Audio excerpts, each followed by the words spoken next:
right. Good job.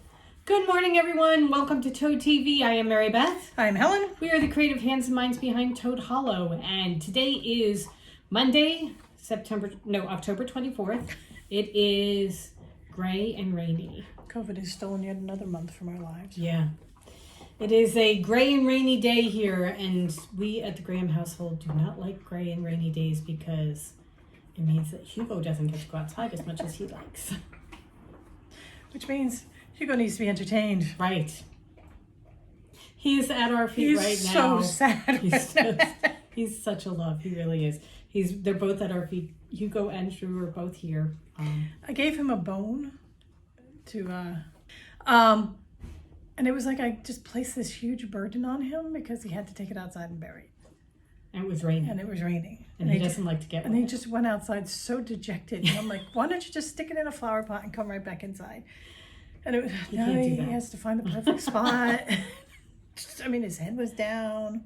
You were the saddest creature in the world. You really were. It's not easy. However, I tried to do something nice and placed an enormous burden on the poor boy's shoulders. It's starting to clear up. It's going to get better. He's going to go outside. He's going to run around. And then we are going to see my mom. So that means he gets a visit to the dog park, which he loves. Yes. Absolutely loves. So that is something fun to look forward to for him. Right, man? All right. One quick note for our Patreon fans. We are setting up our October Knit Night for Saturday, October 29th at 4 p.m. Eastern Time. So I have sent out the invitation to everybody. This is for patrons that are $10 and $45 levels. And if you would like to come and join us Saturday, the 29th, 4 p.m., we will be hosting our knit night or our create night because I don't know what we're going to be doing. Who knows? Yeah. We may be stitching. We may be knitting. We may have picked up a new hobby. Who knows? Right. I will not know until Saturday at 3:59. But yeah. What is closest? Right, exactly. As I'm racing around setting things up, what can I work on without having to worry too much about it? Last time I was pulling stitches out of a quilt. Yeah. So bring whatever craft you'd like to work on. Or just bring you. Come to chat. Okay, so I think today what we're going to be talking about is my finished object. Or my almost finished object. I have finished my sweater, the Shaved Ice by Casapinka. The Casapinka curse has been lifted. I have finished one of her things. Now you may wonder why there are needles and thread attached to, yarn attached to a finished object. Let me tell you. Well, here, first hold it up. Okay. And do the yarn and everything. All right, so I made this from our Enchanted Forest collection in Fingering Tweed. This is the Ents. Stop. This is Magic Mushrooms. This is the Guardian of the Forest. And this is Thorny Bushes, which may be one of my favorite colors that we have ever done. Oh, that grays it out. Okay, it's this green here that you can see now. It's just gorgeous. This is actually, I wanted to pull it closer so you can see a good representation of the colors, but then it blows it out. So this actually is very good. Yeah. All right, so I did it following her directions exactly. And one of the things she has you do is your sleeves are just a couple of rounds of ribbing, 1x1 ribbing. I did not cast this off in a super stretchy bind off, so it's just a tiny little bit tight. Also, the sleeve hits me here, like just below my shoulder blade. I thought that the raglan was going to be coming much further down, but this is almost like a tank top. As far as it's a vest. Where it hits you, it's very low. So I like my sleeves a little bit longer. So what I'm doing is I took out one side over here, picked up the stitches again, and now I'm going to knit like 3 or 4 inches of stockinette and then do the ribbing after that. And I'm going to make sure that I do it in a super stretchy bind off so it's not tight, but there's that. So now what color are you going to use? I am going to start in Thorny Bushes and then I'm going to use the Guardian of the Forest because I have more of the Guardian of the Forest left over, so I know that I won't run out. So that it's going to be a little bit of the thorny bushes, and then it's going to go into the guardian, which would work perfectly with the placement of the sleeve anyway. Then the other thing is, this is short on me. I mean, this is really short. I look very much like Gus Gus from Cinderella. I find that this is an issue with sweaters recently. Yeah. And I don't know whether it's in the process of sizing up for our size, they forget to add the inches, because you are not long-waisted. No, I'm very short-waisted. I mean, the fact that this, where it hits you, probably if I put it on, it would just come right under my bust. Yeah. Based on our different, I'm long-waisted and she's short-waisted. And it's something that, you just have to think about when you're doing a sweater is, don't just follow the pattern. Right. You have to, because I think a lot of the patterns especially for the plus sizes, they don't take into account extra length. Yeah. For the extra girth. So what I am going to do is I'm going to take out the bottom, take off the ribbing, and probably do another 2 repeats of the pattern here. Oh, so you are going to do it in pattern. You were going to do ribbing to begin with. I was going to do ribbing, but then I'm thinking I'm adding quite a bit, and I don't want that all ribbing. So I think what I'm going to do is I'm just going to double this. Are you going to do it in this color, or are you going to add a different color? I'm kind of thinking I may do it in the ends, because I've got this block on top that's larger. Okay. So it will have a matching block on the bottom that's larger. Okay. And then 2 thinner blocks in the middle. So I think that's what I'm going to do. I'm just going to do this. Just double the pattern. So the pattern is 2 rectangles. Not rectangles, Triangles? Those are triangles. Kind of like hills. So I'm going to just repeat that double pattern and then put the ribbing on underneath. So what I'll do is I'll take out the ribbing, take it to the end of the pattern, and then pick up the stitches and go from there. So stay tuned. It's gorgeous. As I said last night, it's so pretty. It's worth the time of taking it out and doing it right so that you'll actually wear it and not just be like, all right, fine, it's a shop sample. Right. I don't want it to just be a shop sample. I want to actually wear it and enjoy it. So taking out the sleeve took me about 45 minutes yesterday, because I was taking it out stitch by stitch, being very, very careful. And then I wound up also watching a riveting television show, so... And then I wound up taking it all the way down to where I picked up the stitches, and I had to repick them up anyway. So this one will probably go a lot faster, because I'll just pull it right out instead of trying to pick up the stitches as I go along. Anyway, so that is my plan. I love the way it looks. I absolutely adore these colors together. I think it's a gorgeous, gorgeous sweater. So I can't wait for it to be finished. I'm hoping it's going to be done in time for New England. I don't know whether it will be or not.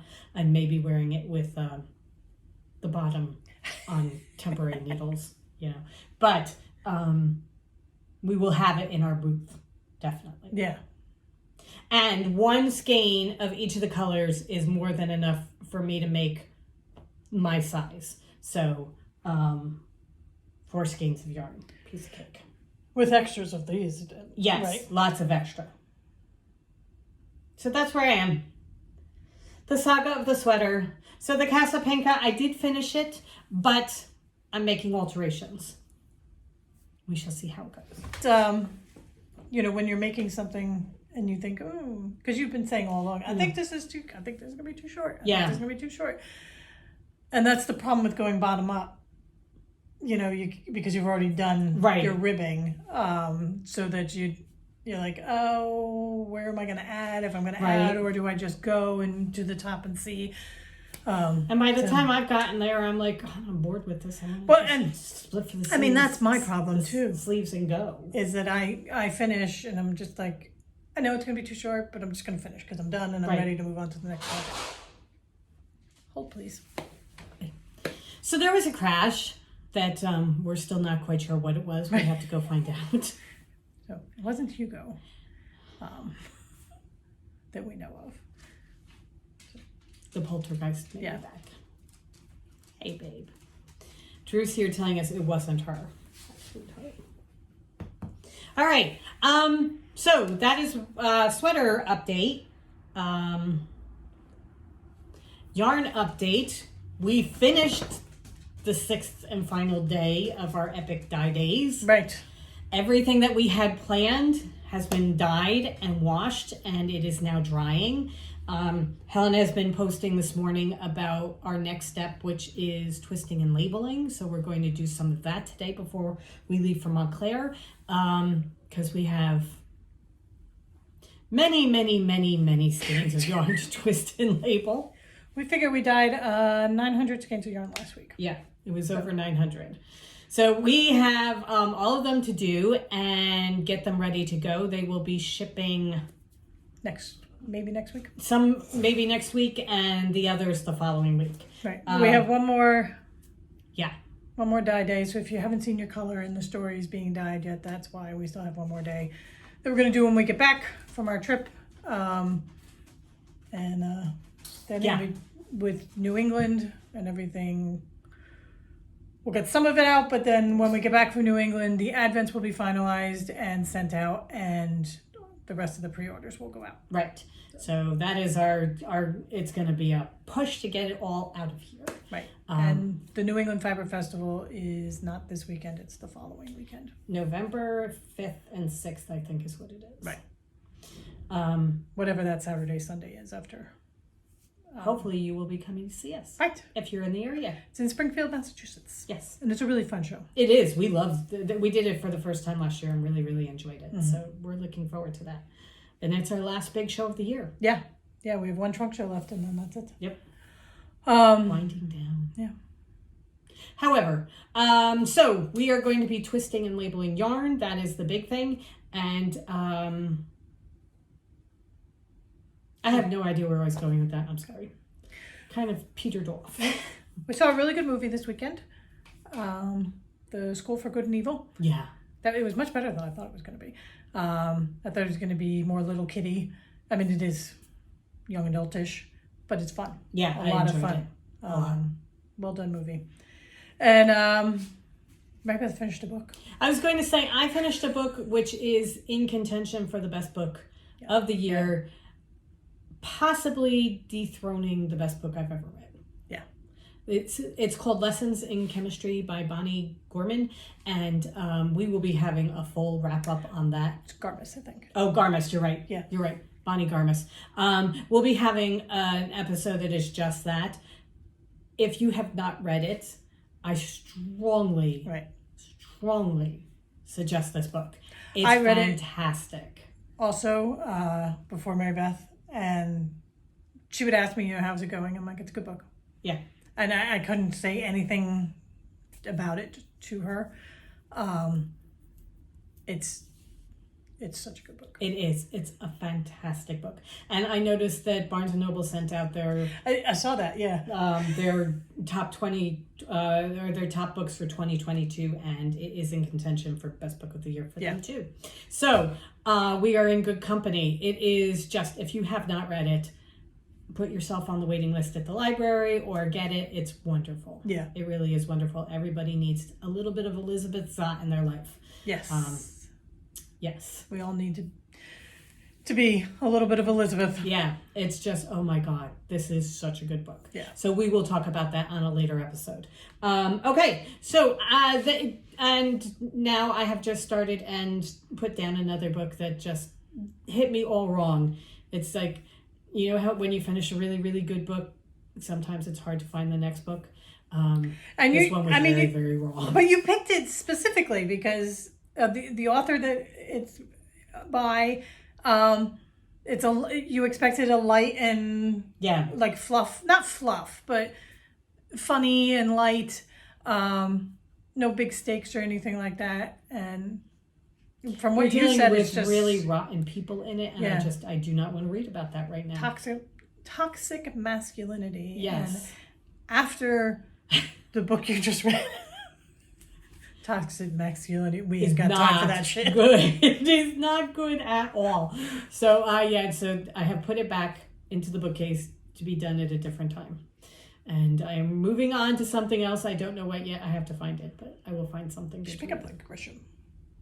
Yeah, we have a Grisham that Yeah. I was talking to Damien about, asking him if he had read it. Yeah. And he's pretty sure he has, and he liked it. So I don't know. We shall see. Anyway, yeah. So that's where we are right now.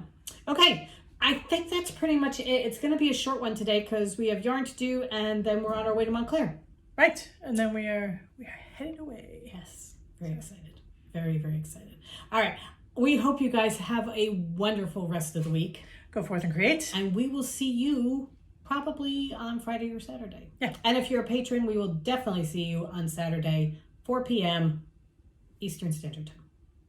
Okay. Have a great day. Bye. Oh, we did that in unison very Yeah. well.